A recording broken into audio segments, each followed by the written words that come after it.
तो आप हनुमान जी से कम थोड़ी है। हमारे पूरे मंगलुरु की धरती का हर वीर पुत्र हनुमान जी की बराबर। तो उठा लो हनुमान जी की गदा, उठा लो भगवान श्री राम का धनुष और उनसे कहो हमारे भारत देश में भोंकने वाले लोगों की कमी नहीं है। भाग्यनगर जिसको आज हैदराबाद कहा जाता है, वहाँ 2 गीदड़ रहते हैं, सभी जानते हैं ना। वो गीदड़ इतना चिल्लाता है लेकिन सिर्फ अपने झुंड में चिल्लाता है। उस गीदड़ की इतनी औकात नहीं है कि हिंदुओं के सामने आके कुछ बोल सके। अपने झुंड में वो होता है ना, एक गीदड़ बोलता है तो पीछे पीछे सारे गीदड़ चिल्लाने लगते हैं और कुछ हिंदू डर जाते हैं कि ये ऐसा कह रहा है, ये ऐसा कह रहा है। अब उसकी बात का अंदाजा आप इसी शब्द से लगा सकते हैं कि उसने कहा कि 25 मिनट के लिए पुलिस से हटा दो। इसका मतलब उसको पुलिस से डर है। ये जो पुलिस है ना, इनके अंदर भी हिंदुओं का खून है। अगर भारत की पुलिस को ललकार के कहता है ना, भारत की पुलिस अगर चाह ले, वो तो राम जी का उसने नाम लिया, भले गाली दी उसने, वो तो उसने राम जी का नाम लिया, इसलिए अभी तक जिंदा है भैया, वरना उसकी हड्डियां कहाँ जाती पोस्टमार्टम के लिए भी दिखाई नहीं देती। होते ऐसे कई लोग, होते हैं ऐसे गीदड़ जो रहते भारत देश में है, खाते भारत देश की और बजाते पाकिस्तान के। ऐसे देशद्रोहियों को जूते मार के भारत देश से निकाल देना चाहिए।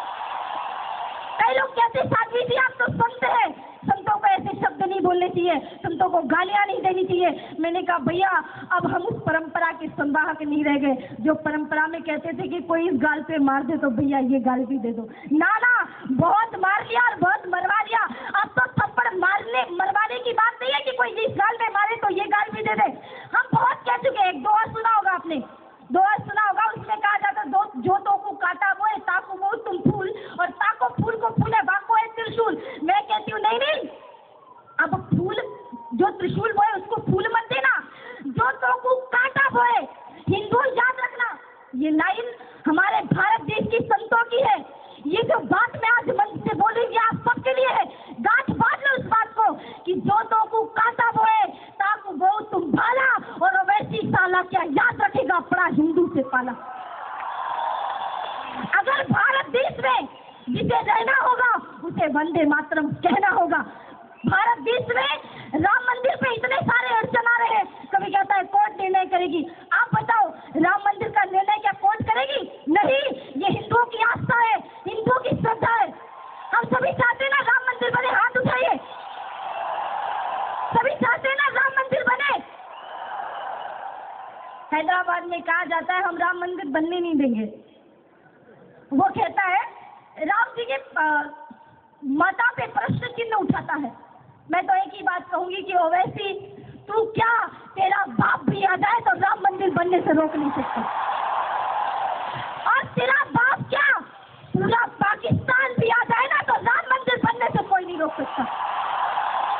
और इस मंच से कहते हैं हम, इस मंच से कहते हैं कि राम मंदिर तो बनेगा, अयोध्या में बनेगा और दूसरा राम मंदिर इस्लामाबाद में बनेगा। और ये सारे हिंदू जाके वहां पे पूजा करेंगे, अर्चना करेंगे, वंदना करेंगे। हमें कहा जाता है हम धर्मांतरित करते हैं। हम धर्मांतरित करते हैं? नहीं, हम तो घर वापसी करते हैं। धर्मांतरण तो वो करते हैं, एक मुट्ठी चावल दे दिया, राइस क्रिश्चियन बन गए। एक पैरासिटामोल की टैबलेट दे दी, वो धर्मांतरित हो गए। हमारी बहन बेटियों की इज्जत को लूटा जाता है, अस्मिता को लूटा जाता है, लव जिहाद का शिकार बनाया जाता है। अपनी बहनों के हाथ में घर जाते ही एक एक तलवार पकड़ा देना, एक एक शस्त्र पकड़ा देना और कहना बहन याद रख, कोई भी मुसलमान तेरी तरफ आंख उठा के देखे तो सबसे पहले इसी तलवार से इसकी गर्दन को काट देना, तो कभी लव जिहाद का शिकार न होना। भैया आपको पता है इनका दूसरा जिहाद है लैंड जिहाद। गली में जाओ आप, बेंगलोर रोड में चले जाओ, मुंबई रोड में चले जाओ, कहीं भी जाओ, हर 10 किलोमीटर पे छोटी सी जगह पे हरा हरा चादर उड़ा देते हैं और अल्लाह अल्लाह करके हल्ला करना शुरू कर देते हैं। हमें तो भैया परमिशन मांगनी पड़ती है, हमने कहा शाम को प्रोग्राम कराना चाहिए, थोड़ी धूप है तो कहा नहीं साध्वी जी यहाँ तो परमिशन बड़ी मुश्किल से मिलती है। हम कहते हैं वाह, हम अगर माइक चलाए तो उनको परेशानी होती है, यहाँ के गवर्नमेंट को, सरकार को, सबको परेशानी होती है। और उनका तो सुबह 5 बजे से जो शुरू होता है महाराज, रात तक बंद नहीं होता। तब सरकार की कान बहरे हो गए, तब समझ में नहीं आता, तब ध्वनि प्रदूषण नहीं होता, तब साउंड पोल्यूशन नहीं होता। मैं आप सभी से निवेदन करना चाह रही थी कि लैंड जिहाद जिसकी बात मैं कर रही थी, केरला के और असम के ऐसे बहुत सारे शहर हैं जहां वो रोज दिन में 5 बार रोड को ब्लॉक करके नमाज पढ़ते थे। कहा गया कि वहाँ की गवर्नमेंट ने कहा कि ऐसा क्यों करते हो, रोड पे क्यों, मस्जिद पे पढ़ो। तो कहा नहीं, हमारे पास ना जगह नहीं है। तो 6-7 मंजिले की मस्जिद बनवाई गई, बकायदा गवर्नमेंट ने उनको डोनेशन दिया, 6-7 मंजिले की उनकी मस्जिद बनवाई गई। और कहा, सुप्रीम कोर्ट ने ऑर्डर दिया कि अब रोड ब्लॉक नहीं की जाएगी, सबको परेशानी होती, मस्जिद से नमाज पढ़ो। पर उनकी गुंडागर्दी देखिए, उनकी दादागिरी देखिए कि रोज 5-5 बार में वही रोड पे नमाज पढ़ते हैं, रोड को ब्लॉक करते हैं। क्या सरकार अंधी हो गई है? क्या सुप्रीम कोर्ट को ये दिखाई नहीं देता कि हमारे इस निर्णय को नकार दिया है? और अगर हिंदू एक जरा सी गलती कर दे तो सांप्रदायिक दंगे हिंदू कराते हैं, हिंदू ऐसा करते हैं, हिंदू वैसा करते हैं। अरे ये तो हिंदुस्तान है, कुछ भी करे, ये हमारा घर है, ये हमारी भूमि है।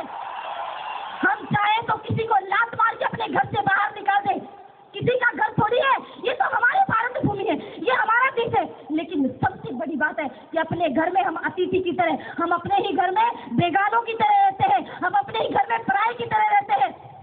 और किसी देश में जाके देखिए, हिंदुओं का कोई मानवाधिकार है? ना उनको वोट बैंक, उनको ना वोट देने का अधिकार है, ना उनको कोई मानवाधिकार वहाँ पे प्राप्त है। भारत देश में देखिए, वोट बैंक की राजनीति के लिए इतने सारे अधिकार इन मुसलमानों को दे के रखा गया है, इतने सारे अधिकार। भारत देश में ही इतना अन्याय हो रहा है हिंदुओं के साथ कि ये अगर हज करने जाए तो इनको सब्सिडी दी जाती है और हिंदुओं को अमरनाथ की यात्रा में उल्टा टैक्स भरना पड़ता है। ये कहाँ का न्याय है? कहाँ का धर्म है बताइए आप? हिंदुओं को गालियां दी जाती है, हिंदुओं को सरेआम बेइज्जत किया जाता है, भारत माता को गाली दी जाती है, जगह जगह ये मस्जिद बना करके बैठे हैं। अगर हम थोड़ी सी जगह पे हनुमान जी का एक छोटा सा मंदिर बना लें तो बड़ी बड़ी आजकल तो ऐसी अभद्र सी फिल्में आ रही है भारत देश में, उन फिल्मों को देखिए, ये सारे पाकिस्तान से डोनेशन आते हैं ऐसी फिल्मों को बनने के लिए, और वो फिल्में चलती है भारत देश में हिंदुओं को नीचा दिखाने के लिए, और हिंदू चुप बैठते हैं। बार बार हमें आह्वान किया जाता है लड़ने के लिए, लेकिन नहीं, अब हम भी शांत रहने वाले नहीं है। हम इसका जवाब पत्थर से देंगे। अगर हनुमान जी और राम जी कह देते कि भैया शांति से काम होता है, राम जी भी कह देते कि भैया एक काम करो, लड़ाई वड़ाई नहीं करते हैं, एक एक चरखा पकड़ लेते हैं और सूत काटना शुरू कर देते हैं, रावण को बढ़िया सा सूत बना के देते हैं, सीता जी को वापस कर देगा। तो राम जी ने चरखा नहीं पकड़ा था महाराज, राम जी ने धनुष और बाण उठाया था, हनुमान जी महाराज ने अपनी गदा उठाई थी, जब जाके माता सीता वापस आई थी।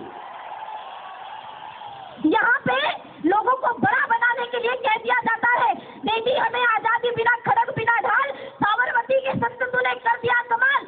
आप किसी छोटे से जो स्कूल में पढ़ता ना, फर्स्ट क्लास से उस 5 साल के बच्चे से पूछ लेना, वो बच्चा भी बता देगा कि बिना लड़े आजादी नहीं मिली है।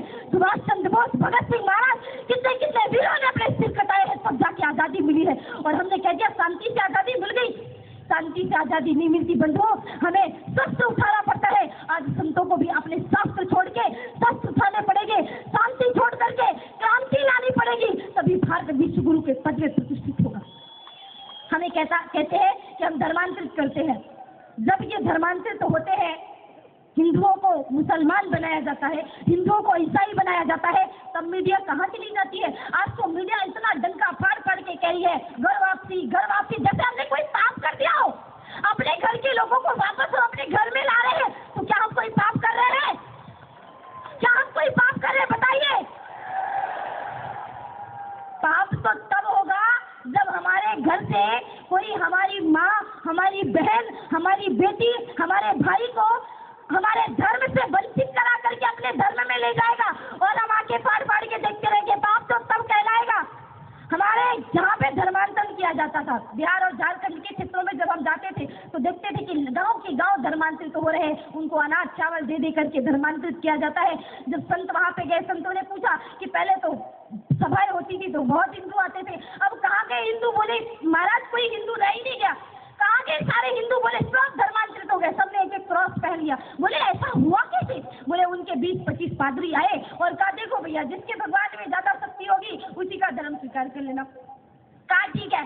तो एक टब, बड़ा सा टब लाए और उसमें पानी भरा और पानी भर के हनुमान जी की मूर्ति को लाए और मूर्ति को डाला, मूर्ति डूब गई पानी में। तो कहा देखो इनके भगवान तो खुद डूब गए, हमको क्या खाक बचाएंगे, क्या खाक उबारेंगे? अच्छा रुको रुको, अभी हम अपने भगवान को डालते। तो उन्होंने एक लकड़ी के क्रॉस को डाला, तो लकड़ी का क्रॉस था तो वो तैरता रहा। जब क्रॉस तैरता रहा तो कहा कि अब आप धर्मांतरित हो जाओ, ये क्रॉस है और ये हमारे जीसस है। ये सबने गले में एक एक क्रॉस पहन लिया।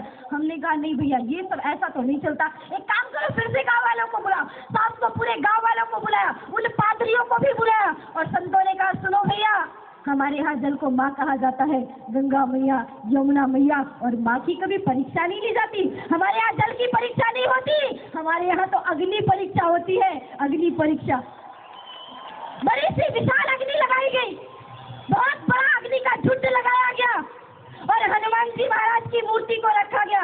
मूर्ति तो ऐसे चमक रही थी जैसे सोना अग्नि में चमकने के बाद कुंदन बन जाता हो। लेकिन जैसे ही उनके गले से लकड़ी के क्रॉस को निकाल के डाला गया, सारे क्रॉस धू करके वहीं पे जल करके भस्म। अब भैया जो खुद ही जल गया वो खाक हमारी रक्षा कर पाएगा? कहा गया है कि ईसा कौन है? भगवान के बेटे ना। और गीता में भगवान ने क्या कहा है पता है? ममेव ईशो जीव लोके जीव भूतः सनातना। ये जीव, हर जीव ईश्वर का अंश है, हर जीव भगवान का पुत्र है। तो भैया हम भगवान के खुद पुत्र हैं, हमें किसी और की जूठन चाटने की आवश्यकता नहीं है। हम खुद भगवान के पुत्र हैं, हमें इतनी बड़ी विरासत दी गई है। तो हमें धर्मांतरण के नाम पे ताने ना दिए जाए। हम धर्मांतरण नहीं, घर वापसी करते हैं। भारत देश में जो 100 करोड़ हिंदू है उनको 125 करोड़ बना करके दम लेंगे, तब घर वापसी का कार्यक्रम सिद्ध हो जाएगा। और अगर ऐसे ही ताने मारते रहे कि हम धर्मांतरण करते हैं ना, तो अभी तो हम धर्मांतरण करनी है। और अगर धर्मांतरण करने पे आ गए ना तो पाकिस्तान, अफगानिस्तान, अरब देश, जहाँ भी नजर जाएगी हिंदुओं के सिवा और कोई दिखाई देने वाला नहीं है। अगर हम धर्मांतरित करने पे आ गए तो हमें बार बार कहा जाता है कि युद्ध करो, तो कब तक शांति चलेगी? कब तक शांति चलेगी? शांति कब तक चलेगी बताइए? सोमनाथ का मंदिर टूटा फिर भी तुम खामोश रहे, जिसने चाहा उसने लूटा फिर भी तुम खामोश रहे। सदियों का इतिहास हमारा कायरता की गाथा है। इस आर्य संस्कृति का देखो कितना कलुषित माथा है। सहते सहते जुल्म हम इस कगार तक आ पहुंचे कि महाकाल प्रलयंकर का त्रिशूल उठा के हाथों में, एक बात तो कहो हिंदू, हिंदुस्तान हमारा है।